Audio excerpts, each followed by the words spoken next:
This is a Sandy Boy Productions podcast.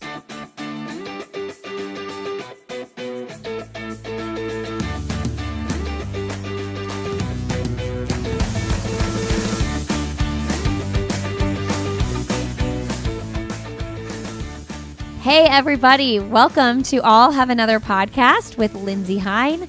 I'm your host Lindsay, and I'm so grateful you're here today.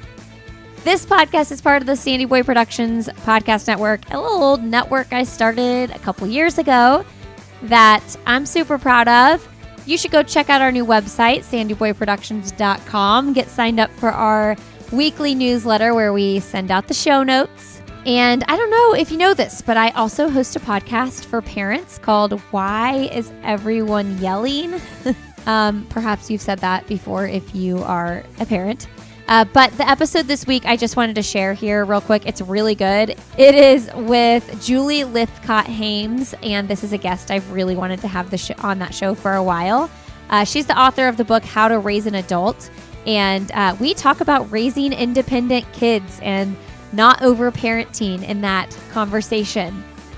It's one of my favorites I've put out on that show. I'm proud of it. So if you've been thinking, I kind of want to try that episode, that podcast, this might be a good place to start. It's called Why Is Everyone Yelling? All right, friends. I want to give a shout out to Parker Stinson for being so vulnerable on the episode last week and sharing about his diagnosis with bipolar disorder. I know that has helped several people, and I don't take it for granted when an athlete comes on this show and really shows vulnerability and shares something that's really meaningful and important and hard in their lives. I don't take that lightly, and I really want to give him some extra kudos for coming on and sharing that with everybody. So thank you, Parker, for sharing your story on the show. Friends, I've been doing some Instagram lives as well. If you want to check out my Instagram, it's lindsayhine626.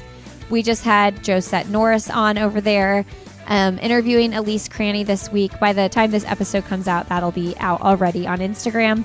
And we're going to put it up on the podcast feed next week as well. So make sure you check that out. Having a lot of fun over there. Today's episode I'm excited about. It's with Grace Gonzales. Grace is one of the founders of Angel City Elite, which is a women's distance running team based out of Los Angeles. The group and its mission were set in motion after the 2020 Marathon Olympic Trials and then accelerated further after the events that sparked the social justice movement later that year. Reflecting together, each member mutually agreed on feeling little resemblance of self within the running community and wanted to create a shift of awareness and inclusion. Running has long represented opportunity, connection, vitality, and growth, and the thought that members of any community would feel barred from experiencing all that this sport has to offer is unjustifiable. Angel City Elite came into motion as a collaborative effort of female elite runners looking to make a statement of representation in the running community while chasing both their athletic and their personal potentials. Now, Grace ran in the Olympic trials in 2020. She has a 2:41.56 marathon PR. When we had this conversation in February, she had just raced another marathon as well, and we're going to talk about how that went and what that meant to her.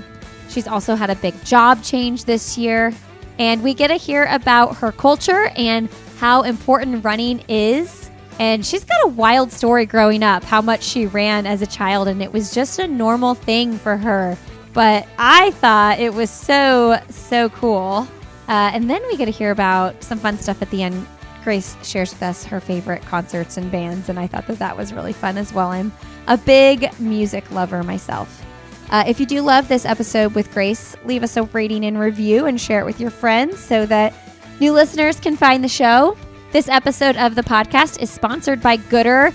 Go get yourself a pair of Gooder shades. They're fashionable, they're functional, they have so many fun colors. If you don't know about Gooder, where have you been living?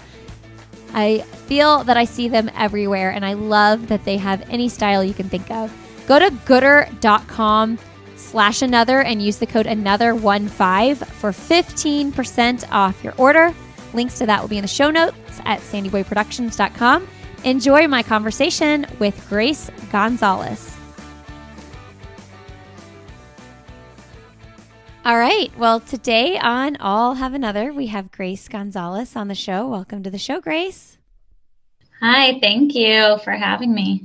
Awfully early over in California for an interview, 8 a.m. How are you feeling?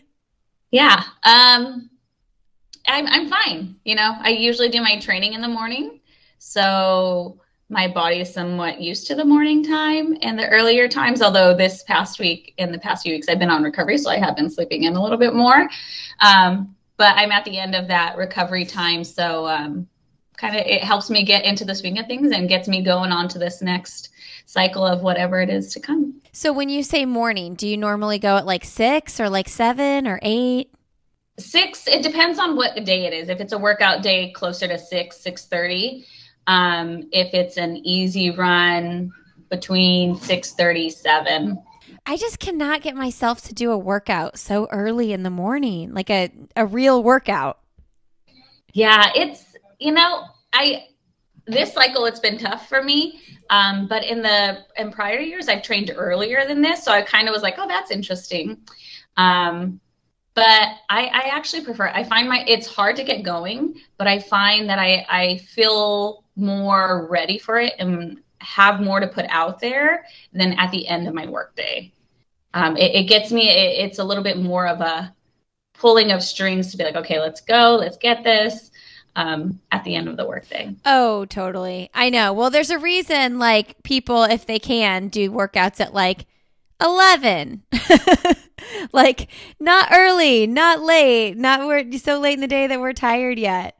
Well, I'm so excited to talk with you and learn about your story and share your story with the listeners, everything you guys are doing at Angel City Elite. Super interested in the family history of running because I've heard that your dad is like the marathoner in the family and he's like a legend at the LA Marathon because he's done it for 25 years. So maybe let's start there and you can share with us, like, did you really run a marathon when you were in 4th grade? Yeah. So my dad did his marathon, young adult. First LA Marathon was the one that he had ever done. And then he kind of just always did it. He was a boxer at that time. And like part of his training was doing running. And then he kind of just got connected with running. And some of that comes from our background of culture and ceremony and stuff and having ties to running and running within community and stuff. And he found it was, the running and the running experience was supportive for him. And it was something that he enjoyed. And so he kind of returned to the LA Marathon every year. And of course, the more you do it, the more you're like, yeah, I'm going to keep doing it. So by the time siblings and I come around, that was just a thing we did as a family every year is went to the marathon. And, going to a marathon, even just cheering, most people express being inspired, motivated, wanting to like do something like that, so seeing him train, a lot of his training would be running from home to my grandma's house. And so we would start off on bikes halfway. And then eventually it's like, hey, like transition. Now we get to run the whole way. And it was just seemed like an adventure, the training and just the race day and stuff. And yeah, we just all kind of filed in and my 2 older brothers did it. My other brother were close in age, so we kind of jumped on at the same time to have each other during the race. So that way we always like buddy system had each other. And yeah, we signed up and we did our first one. Mine was in 4th grade and I don't really have much memory. I just remember school and like people being surprised and stuff. But to me, or like adults being surprised. But to me, it was nothing new. It was like part of my life. So it never fazed me of like, oh, how big it is. And now that I'm an adult and I see like students run LA was a thing then, but seeing students run LA and like even just seeing youth wanting to take in the marathon and stuff, I'm like, wow, that's like an early start if knowing that interest and stuff. And stepping back, I realized how much that comes off of being in fourth grade running a marathon. And so from there, my brothers took on running, and being the youngest of four, I kind of just always followed their footsteps. And I did running. I did youth track, then did cross country in high school, which had some club cross country in there.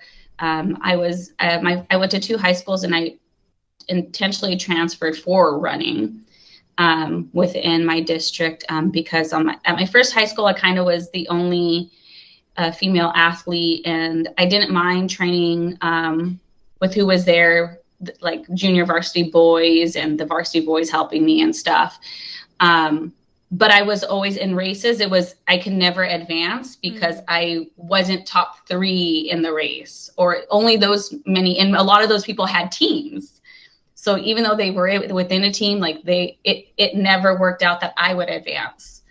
Even though I was close, like I was always in the range of numbers, but because I wasn't in that, I never advanced. And nearby high school that we see, that we kind of cross paths running in the same city and stuff. We have relations and friends across teams and stuff.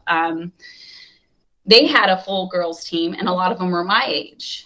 And a lot of them were people I was finishing around in race day, and they were always advancing. So it kind of popped in our head to maybe transfer. And for me, it was scary. Being in high school, I went 3 years at that high school, and I was going to transfer my senior year.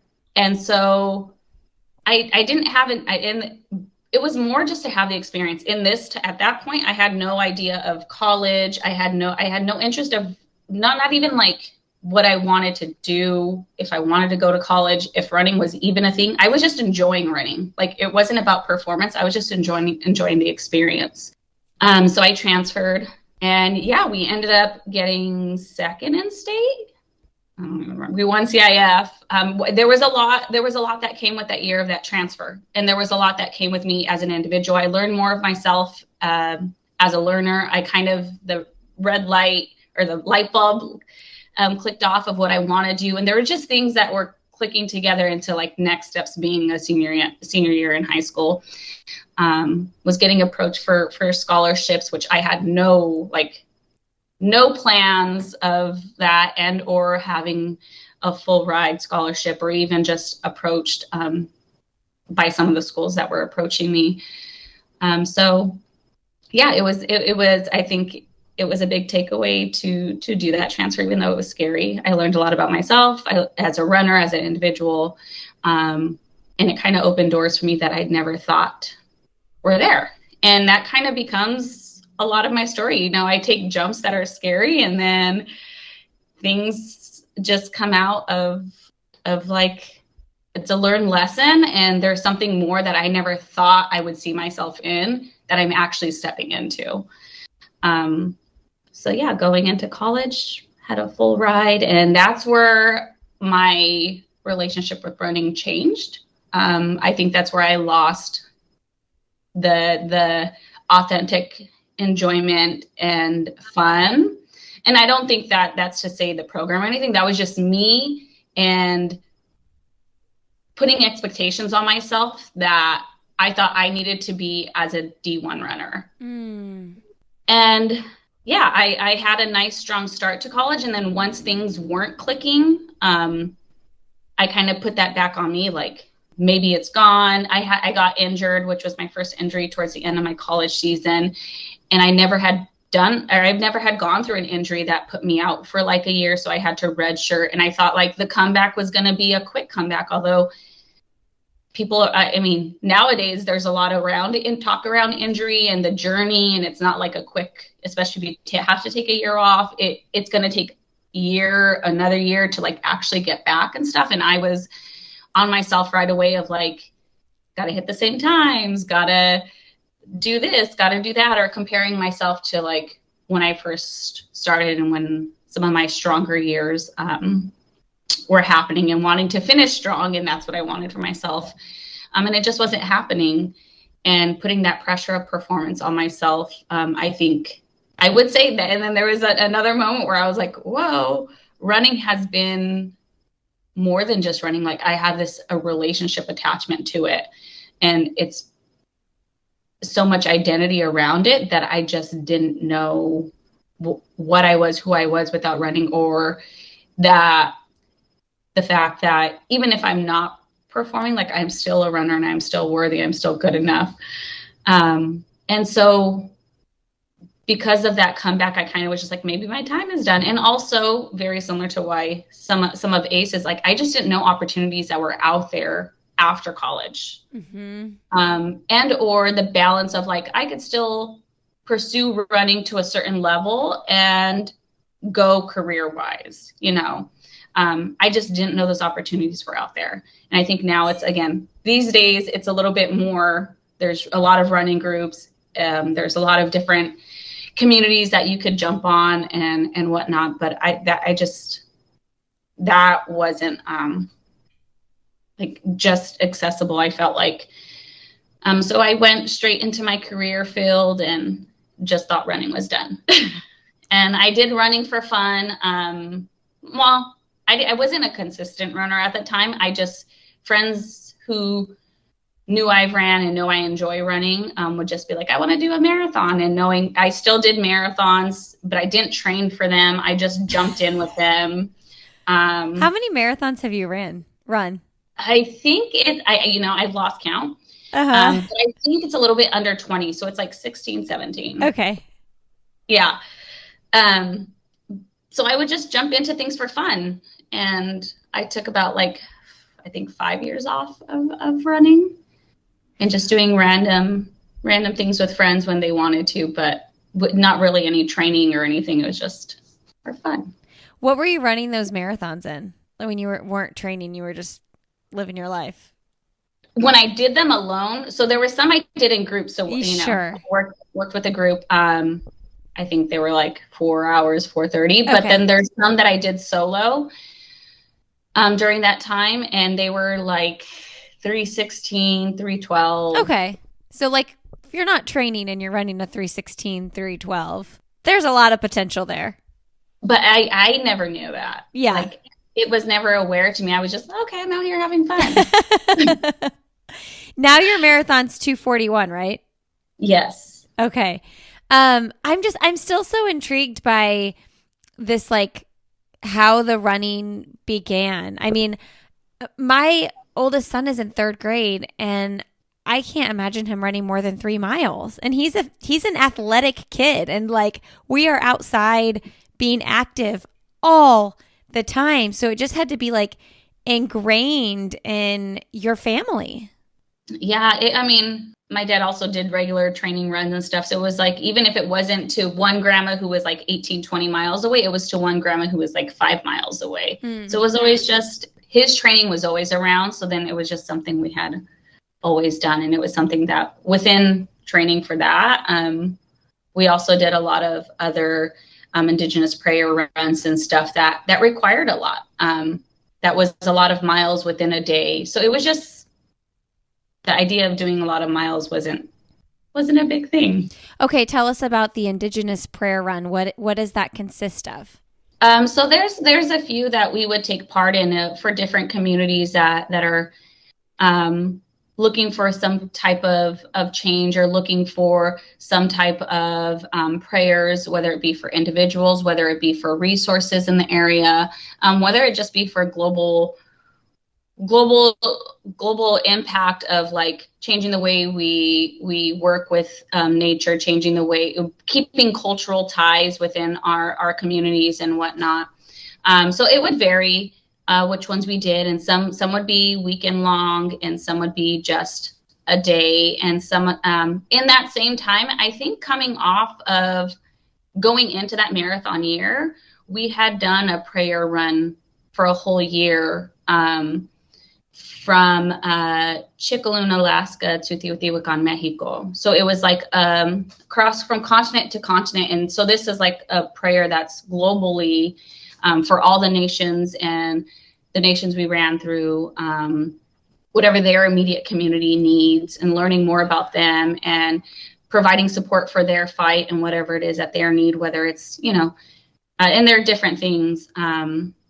and just kind of restoring and keeping cultural relations within the communities. Okay, so I just want to make sure I get this right. Did you started in Alaska, and along the way down to Mexico, you met with the different communities and you ran the whole way, your whole family?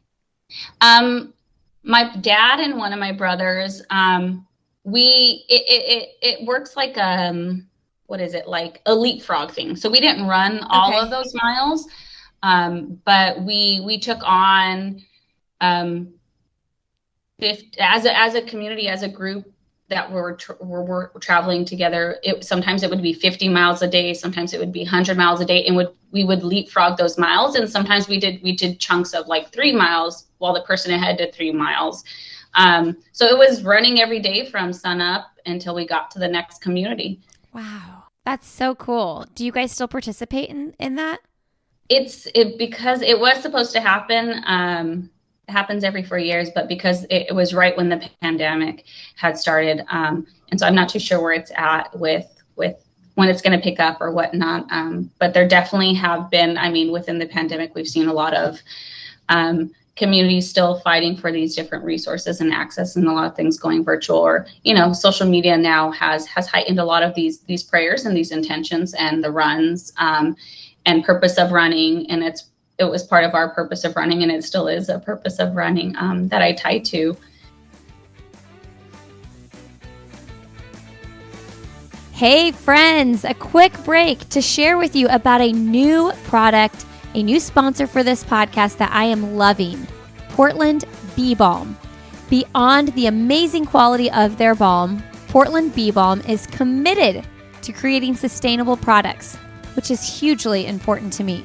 They are members of 1% for the Planet, which means they donate 1% of revenue to organizations tackling our planet's most pressing environmental issues. This is so cool. Products that are useful, natural, and add value to people's lives and the world. Portland Bee Balm provides the best hydration for your lips with clean and simple ingredients. Since I put balm on my lips multiple times throughout the day, it is so important to me that the products I'm using are clean and effective. Portland Bee Balm has so many different varieties of scents, but my favorite is the Oregon Mint. The ingredients they source and the packaging they use all support health and well-being to the environment and community. So awesome! Friends, go to portlandbeebalm.com and use the code SANDYBOY for 20% off your first order. All right, back to the show. Talk to us about Angel City Elite and why you started Angel City Elite, and, the importance of running being more inclusive to everybody. Yeah. So Angel City Elite comes, Sabrina was the one who approached us. We were all friends before. We all kind of trained together, not necessarily side by side, but supporting each other from a distance, and sometimes side by side, training towards the last Olympic trials. So we found community within each other. And then once we all traveled for the actual race, it was a new experience for all of us. And the crowds there were massive. And although a lot of us had already traveled before for big races and whatnot, I think this one was just more feeling of awareness of, like, we didn't feel there was a lot of representation within ourselves. There were a few, and you get this automatic, like, camaraderie or whatnot. And so as we reflected on our experience, of like the representation and being proud, at least there's some representation, but it wasn't enough. And they had come out with statistics of the actual breakdown of representation at trials, and it was pretty obvious that there was a lack of representation. And so we got the idea of, Sabrina was the one who brought it up, and it's a conversation we've had before with one another, but got an idea of, like, why don't we band together and create a team and see if we can make an effort to make a change for the next trials, or just in general make a change of that representation. And so, yeah, we had agreed. And around this time, there was a lot of, in that time of it all, there was a lot of things going on with running being inclusive, specifically with the different society things that were happening and the injustices that were happening to Black folks specifically. And we wanted to, and it was just kind of like a timely thing. There was a lot going on and we didn't want to take up that space. But behind the scenes, we were still working and trying to make it. Also inspired us to keep going. But it also became a little bit more like, is this going to be bigger than what we can take on? And part of it was like, well, it kind of became intimidating. Like, no, we just got to keep going because this is part of what we need to do. And yeah, we kind of took it upon ourselves. We didn't really know what was going to come of it, but we took it upon ourselves to approach people and ask for their support or ask their thoughts. And we got a lot of responses. And again, this time there was a lot going on where we were very mindful of our people just wanting to hit the diversity quota, and is that what it is? And so it became a very conscious, like, okay, we have to be mindful of this because it's not about,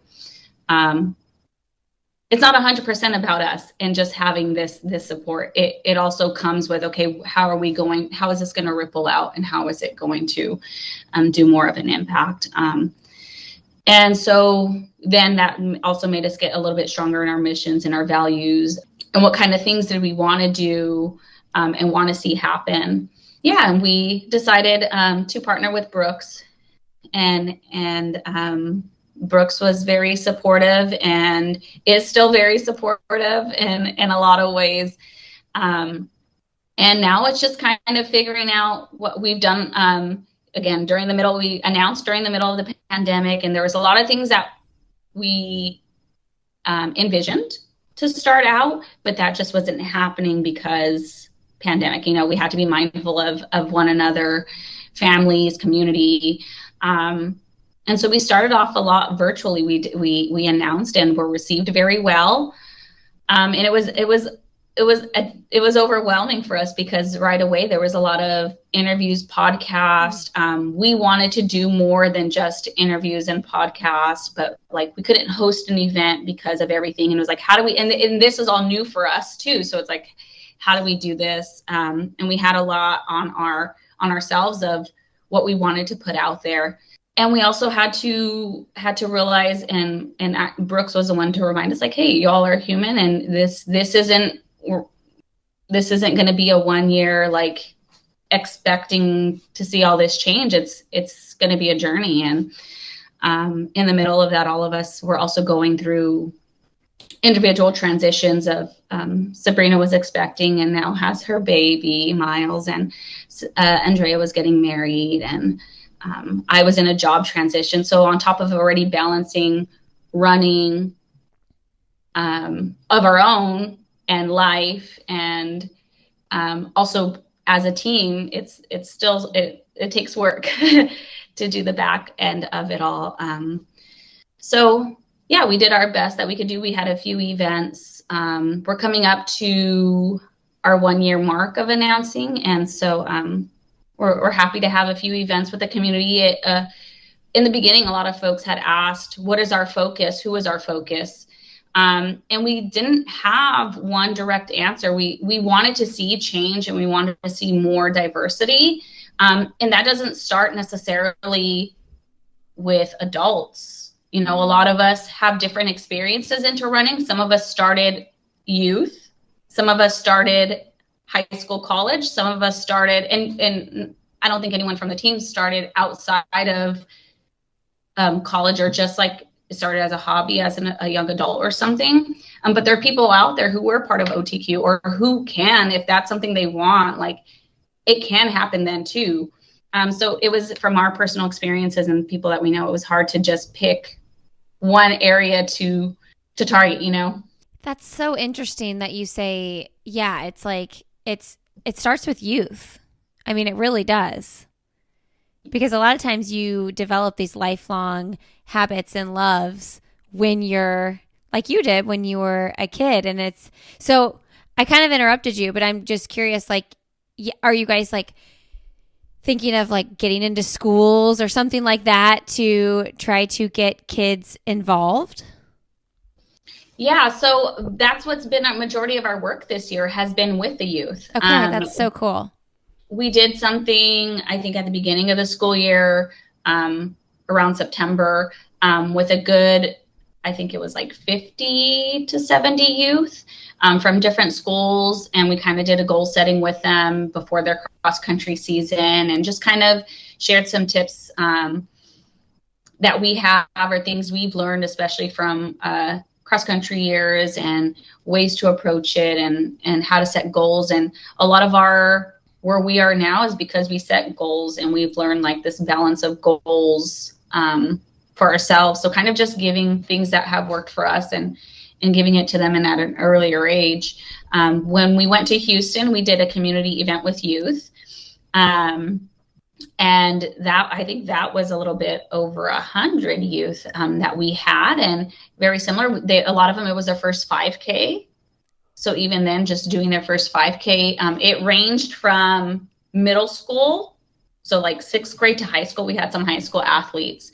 And yeah, doing their first 5K with them. We actually ran with some of them, gave them, the tips and tricks of how to go through a 5K. For a lot of them, it feels like a marathon. A lot of them are like, when are we done? Like, how do we go through this? The pacing and stuff. And it was fun. And we went back and they had breakfast and we did a workshop for them, very similar to goal setting. And also, a lot of them were asking, how did you get here?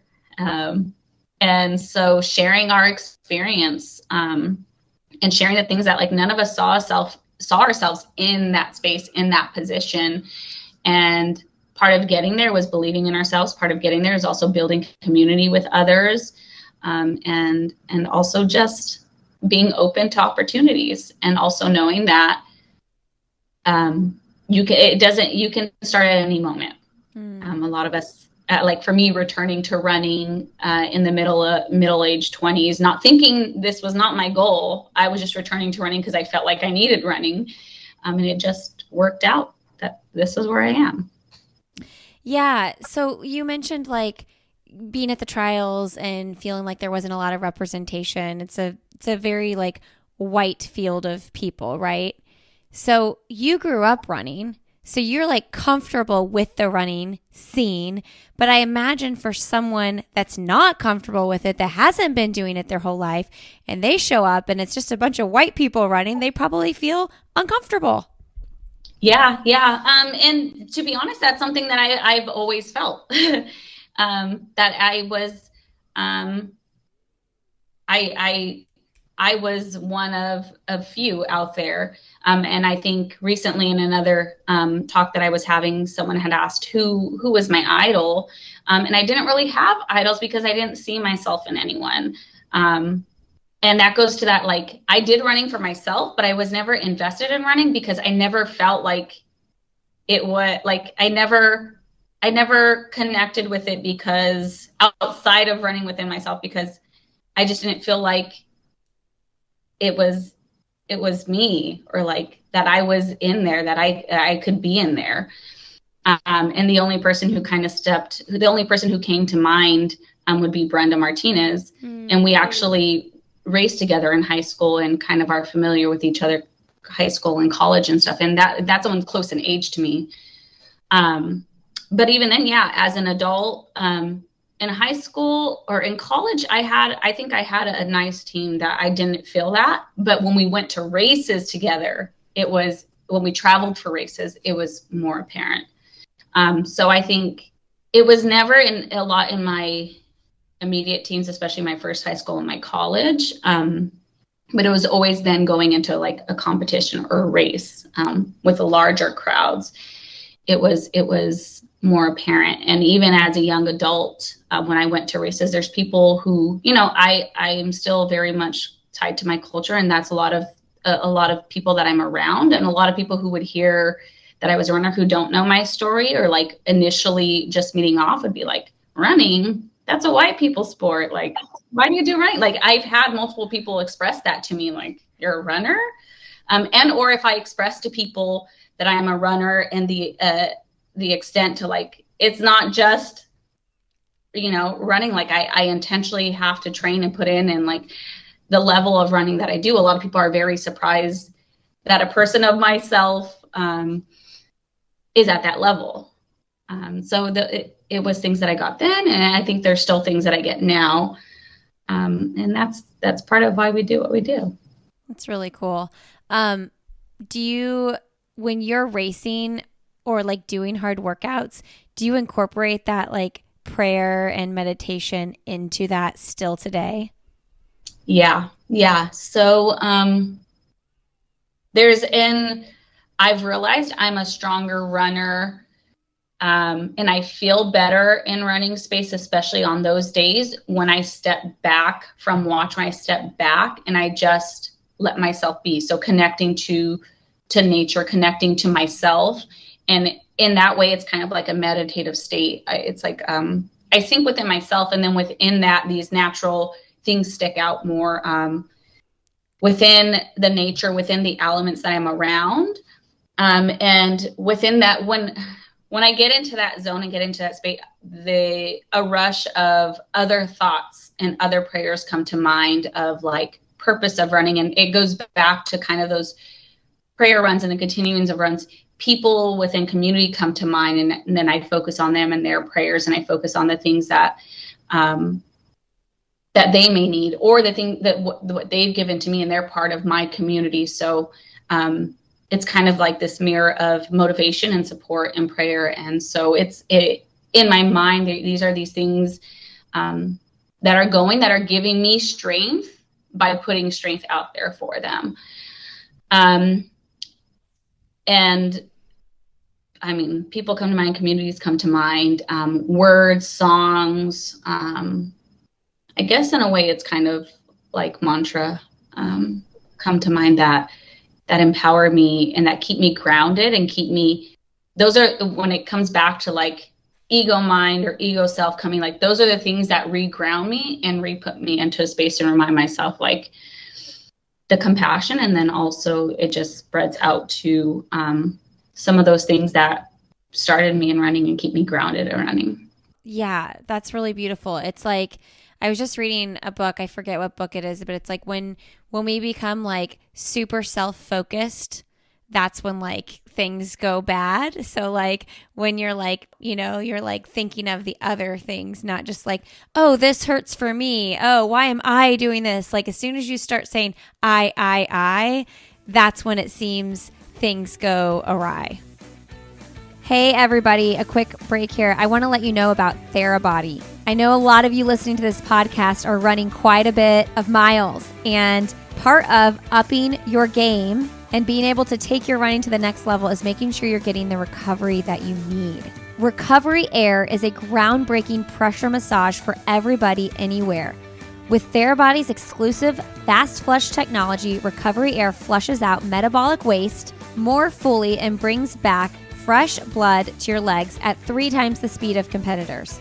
This will help you have a faster recovery. Thera Body's Recovery Air Jet Boots are the first of its kind. They're truly wireless for anywhere on-the-go recovery, boosting circulation and radically reducing muscle soreness.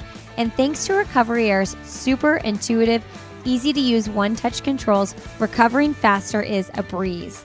Listen, I love that you can just take these things on the go. So if you're traveling after a race or anything like that, you can take these with you. So sit back, relax, and recover. Go to therabody.com/another to get your Thera Body Recovery Air today, starting at just $699 or as low as $59 a month with Affirm. Plus, the Recovery Air's 60-day money-back guarantee and free shipping. There's no risk. Therabody.com/another. All right, back to the show. Okay, so with Angel City Elite, like, what are your dream big goals? I mean, you're a year in, and obviously you just went through like launching during the pandemic and trying to balance like how much we do, all these things. Like babies have happened, people have gotten married. Where do you guys see yourselves in like 2-3 years? Well, the next thing is one of the intentions is to see a little bit more diversity in the OTQ, and to also continue to be there for youth or people transitioning out of college. So a lot of the things that we felt weren't accessible to us, and really uplifting those accesses to people in those spaces. And I think for us, it's doing more community events to spread that awareness and to also, again, give that access. We've honestly had a lot of people express the need or the desire for them to have their own kind of like group. There's people who have established, a more intentional purpose of creating groups that are of diversity. And it's not just in our immediate SoCal community or whatnot. It's in other states, it's in other communities. And so we're not too sure, but there's obviously a need for it. And there's obviously people interested in whatever we can do to continue seeing that kind of ripple. We have some thoughts in mind of what it can be, and we could branch out more. We just don't know how, or one thing at a time. Totally.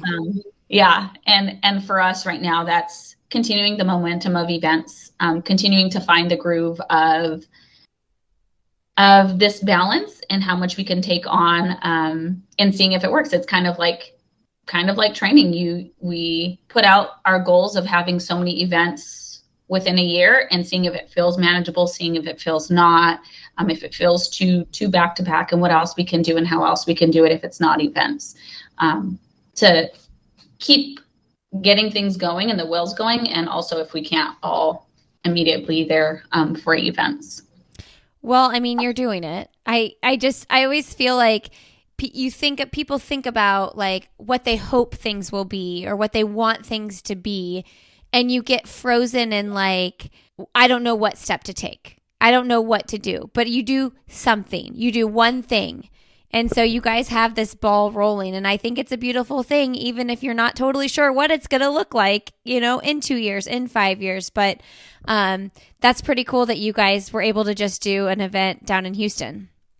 Yeah. And, we'd like to do more. And also it just goes back to do more events. It's something that we enjoy. It's something that we're all passionate about. It's something that we really like working together in building and preparing for these things.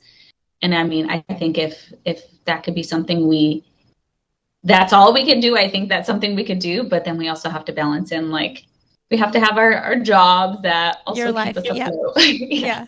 Got to pay the bills. I know that you were doing yoga and you were teaching at some point. What are you doing right now? Yeah. So I am a director of an after-school program. Okay. Educate youth has always been, that's the one constant thing for me, of where I feel, well, that's a passion for me, of where I feel I need to be is with youth. I've done teaching. I've been in the classroom. I've been a classroom teacher. And for me, that was just rough because I would train at 4 a.m. So I was trying to find some, and I was experiencing burnout as a teacher, but my passion was still there. And there were things within my classroom experience that I wanted to put more in for students and families, and it wasn't being fulfilled 100% in the classroom. So that's where yoga comes in. A lot of the yoga that I was doing, and my intention of getting yoga, my yoga certification and stuff, was to bring it back to communities, and more specifically with youth. So a lot of my teaching of yoga has been with youth and not adults. That's so cool. And that was for a little bit. That was a pocket of time that I was kind of self-employed, doing contract work with after-school programs, volunteering at high schools, trying to get a contract. But it was just, it's hard to do that and get a contract in schools. and or to keep a contract when it's like a yearly cycle that they decide. And then the pandemic hit, and it was just hard to keep that afloat virtually, and or to figure out, with restrictions and stuff, what spaces I could get in and what I could do. So I had to figure out what was next. And with these new things coming up that I want to make space for, like ACE, I also needed something stable.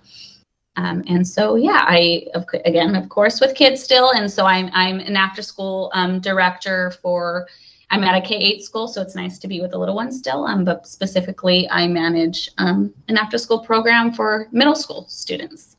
That's so cool. I love that so much. That's amazing. So what time you're probably like doing programming stuff during the day, but you're there after school hours. So what do your hours look like?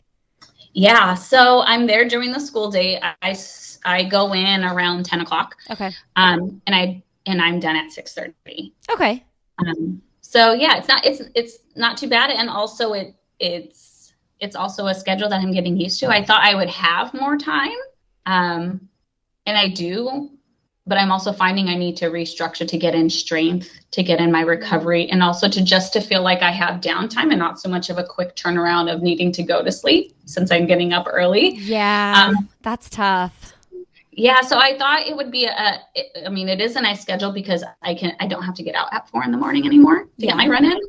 I do get more light. I do get to sleep a little bit more. And also I'm finding that maybe I still need to get up earlier, but it's to do the other things as well, versus before as a classroom teacher, I would do my strength after school because I still had a few hours, but now coming home at 6:30 and having to make dinner and stuff, like it just gets a little close to eating late, going to bed, and or sometimes I still do my strength right after if I couldn't get it in the morning.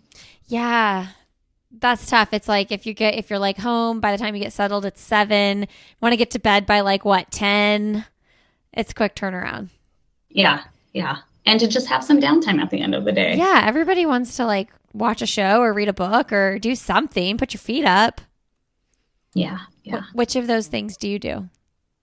A little bit of all. Depends. What are you watching right now? Right now, I just started, what is it? Midnight Mass? Oh, I've heard that's really good, but I'm kind of nervous. It's a little creepy for me. Yeah, I just started, so I'm still in the feels of it, but my partner and I were watching, Hush, I think, a movie. Okay. And it has the main character in that movie is a similar character in this. And he had already watched this show. So it was kind of like, there was a lot of connections to that movie and this show. And I was kind of like, okay, I'll check it out. Yeah. I've heard a lot of people saying it's really, really good, but I always watch TV at night and it's I don't know that I can watch anything creepy right before bed. I'll get weird dreams. Yeah. I like that sense. I don't get weird dreams, but it is sometimes there is a little bit of moments of okay, I don't want to end the day on that. Right. So I'm going to read.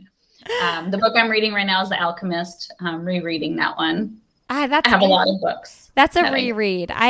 You are the second person I've interviewed this week that mentioned The Alchemist. And I read that book when I was probably 23. Maybe 24. So I think it's time to revisit it. It's so good. Yeah. And then sometimes I feel like I've been doing too much screen time, whether it's shows or scrolling, or I'm not in a reading state. I'm trying to get back into my kind of ending of the day of meditation practice, or something just down where I'm not on the screen or anything. So it's listening to a podcast and rolling out, or just sitting there. I've recently been wanting to do more creative stuff and artsy stuff, which I have, whether it be coloring or oil pastels. I'm by no means a master in anything of that, but I just really enjoy tapping into the creativity feeling and the fun feeling of coloring or doing some type of art project. Well, I've been thinking about that a lot lately too, because I am constantly reading something or listening to something, a book, an audio book. And I'm reading 3 books at once. I'm doing all these things, input. And it's if I really want to be creative in my own, like I gotta get that noise out. Like I love reading. It is like a huge passion of mine. But sometimes it's just too much input. And like you're saying, like with coloring or pastels or whatever, it's like that's probably the space, and running, I'm sure, when you'll probably think most creatively for things you're going to do with your after school programs and like Angel City Elite. It's like that's where those ideas come. Yeah.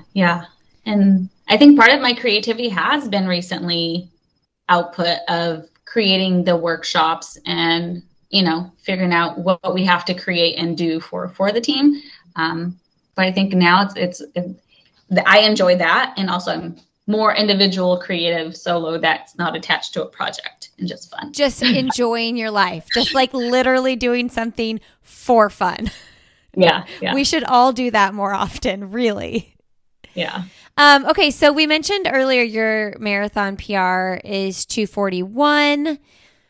When you ran the trials in 2020, the standard was 2:45. Now they've dropped it down. It's 2:37, right?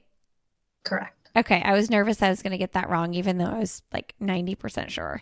Tell me your feelings on that and your goals and what you are thinking. Yeah, so when I ran the 2:41, it was not in the game plan to run 2:41. The plan was to just be sub 2:45, okay, just to get the qualifying time. So when I ran 2:41, it was completely larger, or it was a significant difference of what I was aiming for and what I got. And I never realized that potential. And so now hearing 2:37 is scary. And also I know that 2:45 somewhat sounded scary, but that was something that I was able to accomplish. And it's kind of the same in sense of it's scary. And I know that there is potential and I could accomplish it. It's just a matter of going down and putting the work in and kind of figuring it out. And I think this time, to be honest, a lot of people were going for the OTQ, and I thought maybe the next time around, so this next cycle, because it was not in my plans I was just getting back into running. And the idea of, I'm going to qualify for the Olympic trials was just like, no, I'm just getting back into running. So I had initially said, maybe the next one. But once I did like my first kind of like, okay, competitive marathon, let's see where I land with my coach, was like 2:50. And so he was like, it's in reach. You still have time to get it. And when was that? Like what year and month was that? To be honest, I don't know. I'm not attached to these things. I just, it's the journey and it's experience. I would say maybe 2016, 2017. Oh, yeah. So you definitely had time. Yeah. It was early on, and I definitely, and when I qualified, I still had time. But I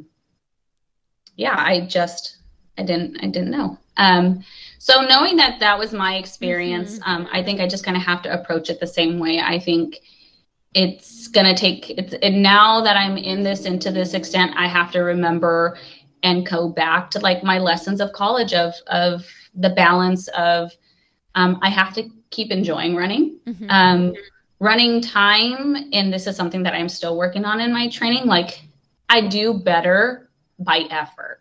And there's a lot of times where having these time goals, especially a time goal like that, and getting in my head of times, it's something that just gets challenging for me. And so I know it's something that I need to work on, because I do need to feel comfortable with time and knowing where I'm at in order to hit a goal. So I'm still trying to find the balance of that, if that makes sense. Oh, totally. And I can imagine like that it feels stressful. I think most people would relate to that regardless of the time they're running. Like it feels stressful when you obsess over, oh my gosh, I have to run 6:20 pace or 5:55 pace or 7-minute pace or 9-minute pace, whatever your goal is. Like that starts stressing you out, and you start obsessing over it and thinking, how the heck am I going to do that for 26 miles? Right. And that's not healthy. Yeah. You don't want to obsess over that. What is your coach? Are you still working with the same coach? Yes. And what does he say about that mentality and focusing on effort rather than, I mean, because it's like you have to know the pace. You know what I mean? Like you have to know what you got to do. But how do you guys balance that in your training? It's having the compassion. I always express, the times that it's more difficult to hit times and get worked up with the paces, and then there's times where I flow. And it's just, I think it's a trust. And it's a trust, and that's something I'm still navigating. Because there are times that I feel good and I'm a little bit over pace, but then I also know I don't always have those days. So then I have to take that for what it is and use it as a next cycle, because there are days where I can't hit it and then it's a low, but I also just it's this trust of like, today was a good day. I do my best to keep it where the goal is. And sometimes if it's a good day, I kind of ride that, because I know that those days aren't always accessible to me, especially this past cycle. I did a lot of training on my own. I mean, and it's hard to do those paces and do those times and like literally on my own. So just also having the compassion for that and trust of communication of, this wasn't it. And so recently coming off of Texas and our conversation of it, like we know if I'm going to hit OTQ, I got to get comfortable with, I am going to hit OTQ. Yeah. I got to get comfortable with a certain pace, and my body is strong with distance and marathon distance, and I enjoy long miles. I really struggle with the speed. And so that's what I have to get comfortable with, the uncomfortable.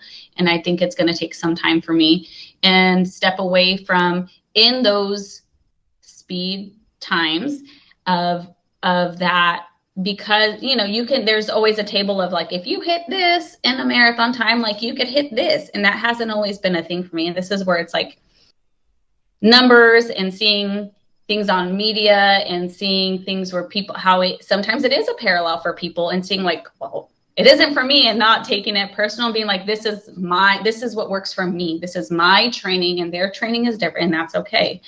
Like you're saying, if there's like, if you can run this for a 5K, you should be able to run this for a marathon. Whereas like your 5K time might not technically be that fast, but like, where your strengths lie. Is that what you're saying? Yeah. Okay. That's what I thought. Go ahead. Yeah. So knowing that when I step into, I'm going into a cycle where I'm going to do more shorter stuff, and also knowing to not hold those standards over me, or those like expectations over me, because that isn't my end goal. My end goal is to get the marathon pace time comfortable under my belt. So it's kind of just keeping things in perspective. And that's kind of how my coach and I work. Kind of keeping in the present and taking things one step at a time. And that's something I appreciate my coach of always being flexible and understanding that we put a lot into our training and we put a lot into our time. And also we're humans that are balancing a lot of other things going on.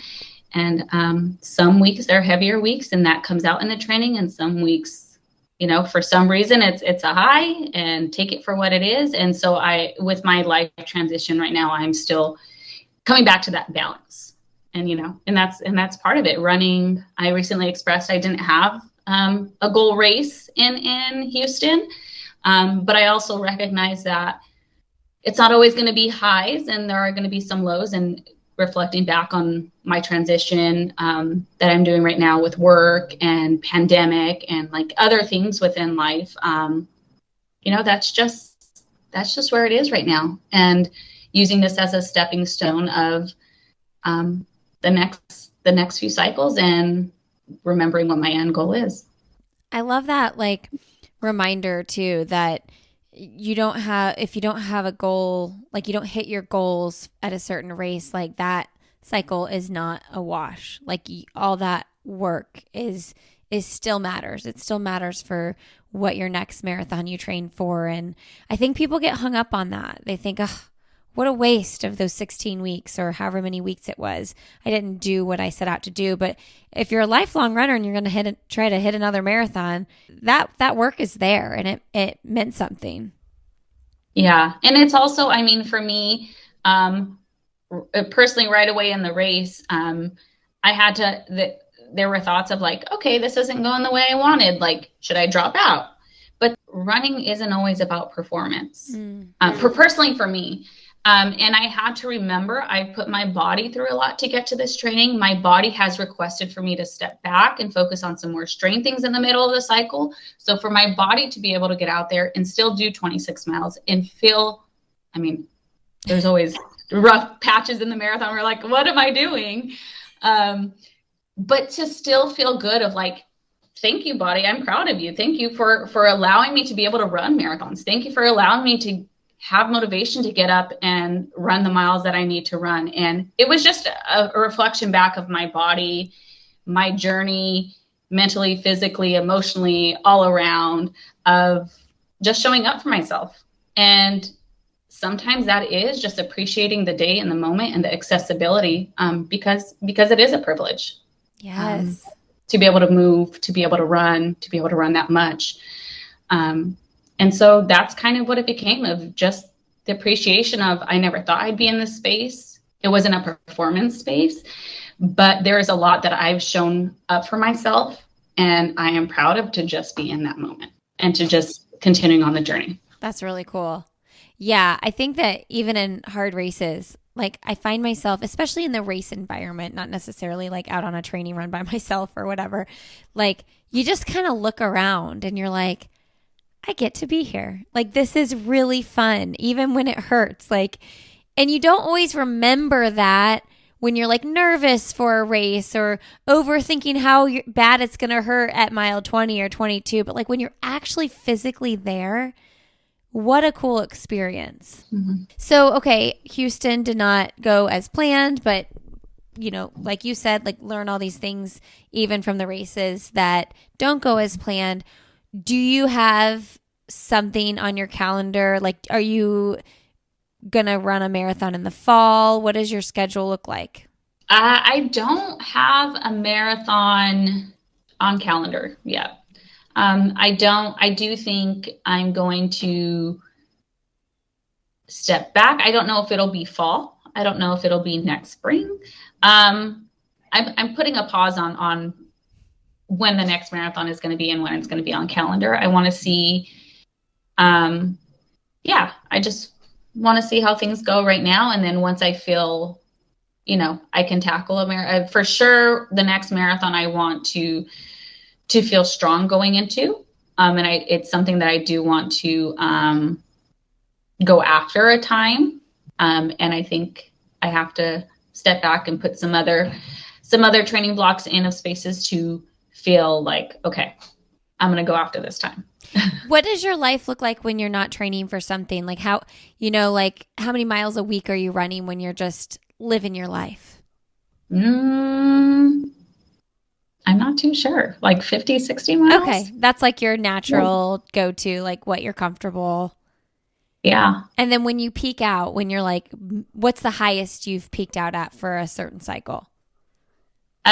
Close to 80 miles. Okay. Yeah.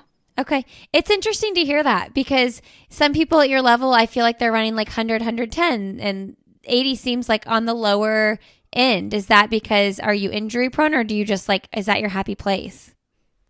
To be honest, that's the happy place of being able to balance everything else. Life. I think if I had all the time to put into putting in miles and to do all the other extra things that are important to running, doing those types of miles interests me and it's something I'm interested in. And also if I step back and if I pursue something like that and all my other stuff, then it'll just be all running. And I don't think that's 100% me. Mm-hmm. So yeah, that's just what fits for all the other things that I have to manage. Doing miles like that interests me. And also I just don't think it's realistic. Yeah. At the time.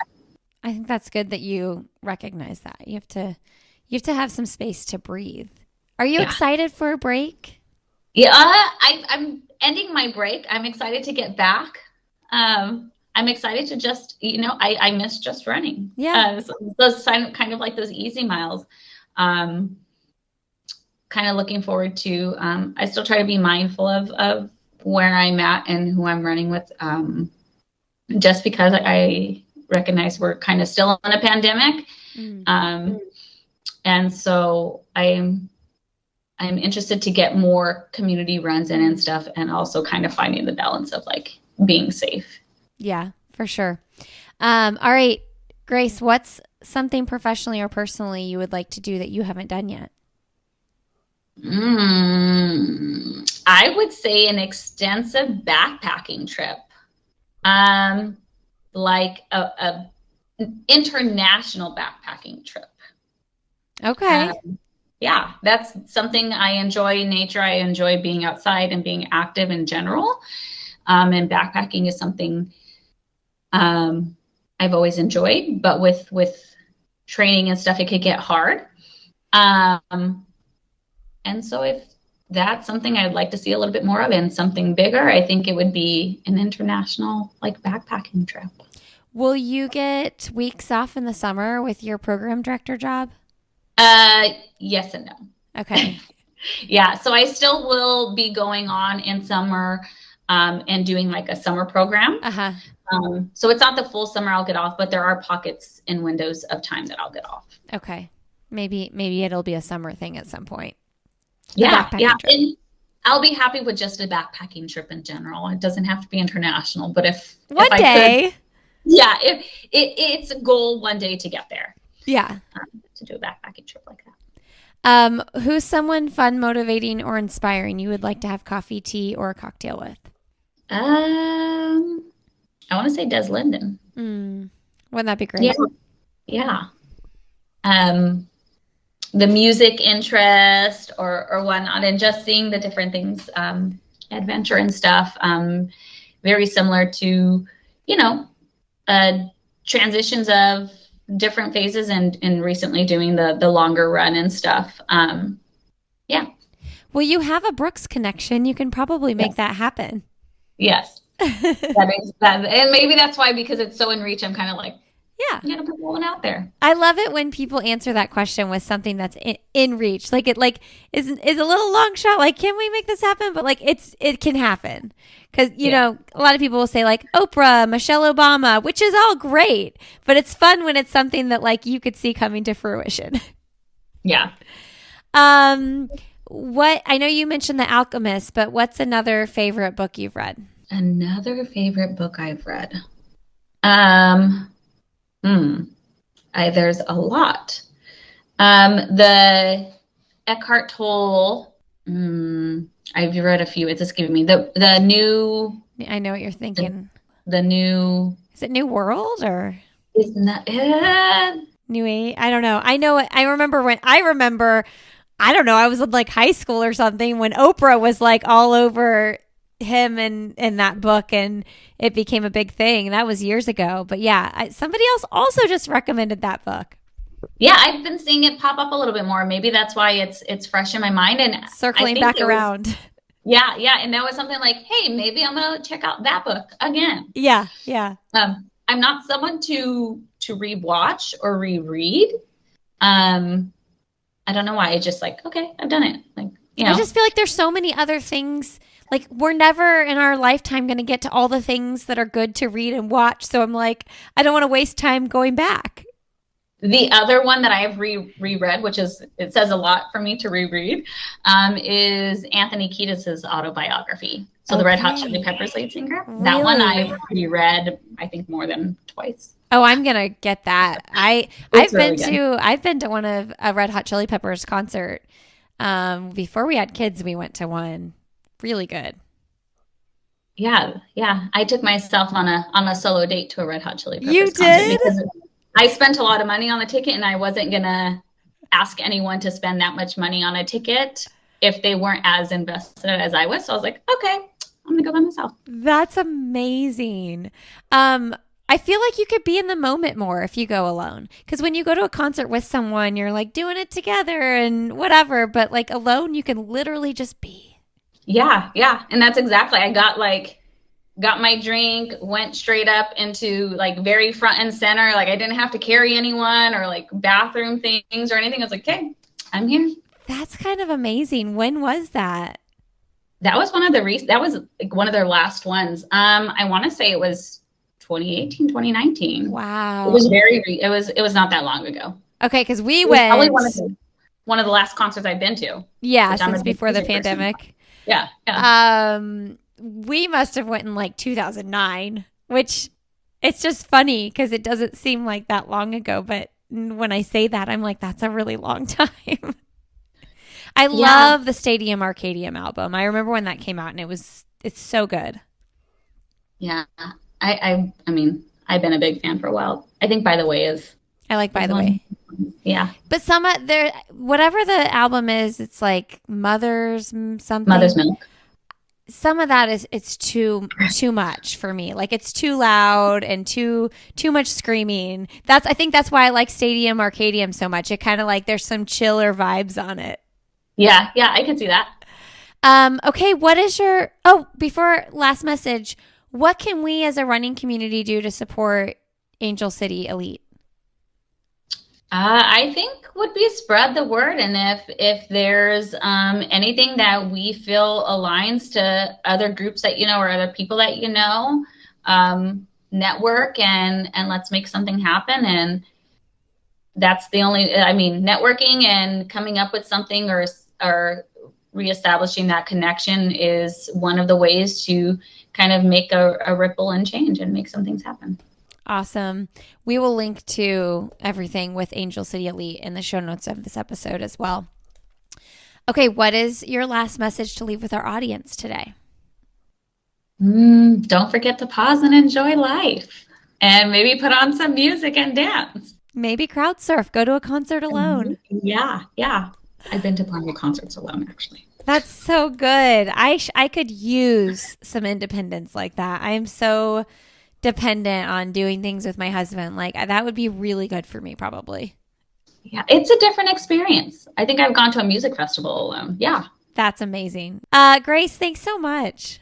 Thank you. I appreciated talking and having some laughs and sharing with you. All right, everybody. Thanks so much for being here today. Thank you, Grace, for sharing your story. I loved getting to know you, and I'm so excited for our listeners to get to know you if they don't already know you. You guys can learn more about Angel City Elite when you go to angelcityelite.net. You can find Grace on Instagram. She is Grace_Pace over there. You can find me as well on Instagram. I'm Lindsay Hine 626. And you can follow our network and get updates on the show, sandyboyproductions.com on Instagram. And our website is sandyboyproductions.com. I guess there's no .com on Instagram, is there? Friends, thanks for being here. I appreciate you.